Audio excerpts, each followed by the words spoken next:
The fishing news is brought to you by Interlux Marine Paint and Okuma.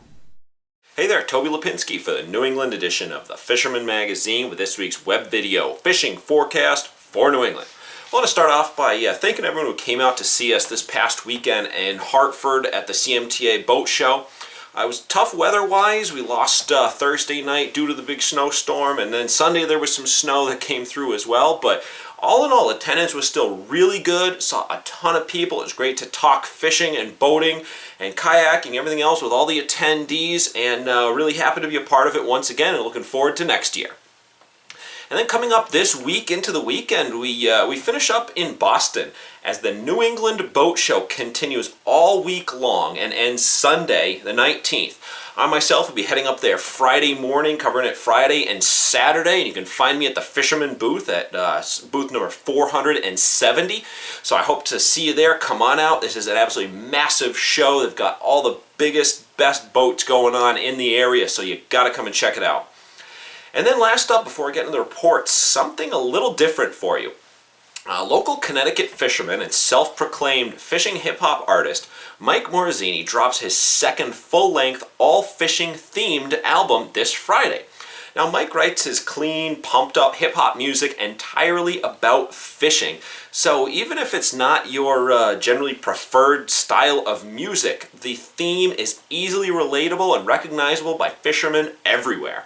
You can check out a little story that I put on thefisherman.com about Mike and his music. And then be sure to check back on Friday for his album Droppin' Lines, which debuts Friday on iTunes. And I also have a short little promo clip that I'm going to post to the article, getting you a little look behind the making of this CD, which is going to go live Friday. So come on back over Friday afternoon and check that out for sure. All right, moving on into the reports. Going to start off, as always, in Connecticut, where when I spoke to Andrew up at Fishing Factory this weekend for the reports, he said the beginning of last week started off really good. A lot of local anglers getting out, ice fishing. A lot more hard water was being seen across the state, but unfortunately, as the week progressed, we had temperatures in the range of 60 degrees hitting on Wednesday, and then it was followed up with a foot or more of snow on Thursday. So really a lot of that new ice that we saw was lost, and we're back to square one in a lot of places. Now, you still can find some fishable ice in the upper corners of the state, as we've been seeing for a good part of this winter. But if you want to do some open water fishing down along the shoreline, both stripers in the tidal rivers as well as trout in the stocked lakes, ponds, and streams has been very good. Remember that trout fishing remains open through the end of this month, and then after that it closes down in the stocked waters except for the TMA. So just be sure you double check your regs before you hit the water. All right, moving on into Rhode Island. After what was described as one of the best weeks of cod fishing off of Block Island in recent memory, Mother Nature reversed directions and hit us with a combination of weather that included 50-plus mile-an-hour winds, snow, seas, and just generally miserable and unfishable conditions for a good part of last week.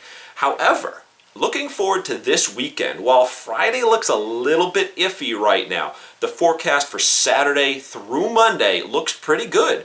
And I got word that both the Francis fleet as well as the 7Bs plan to sail all weekend into Monday, so long as that weather stays on track. So this might be a good weekend to get back on the grounds. Fish haven't really been hit too hard for a week and a half, almost 2 weeks now, so it could be a really good bite. So be sure to give those boats a call, double check that they're sailing, and reserve your seat.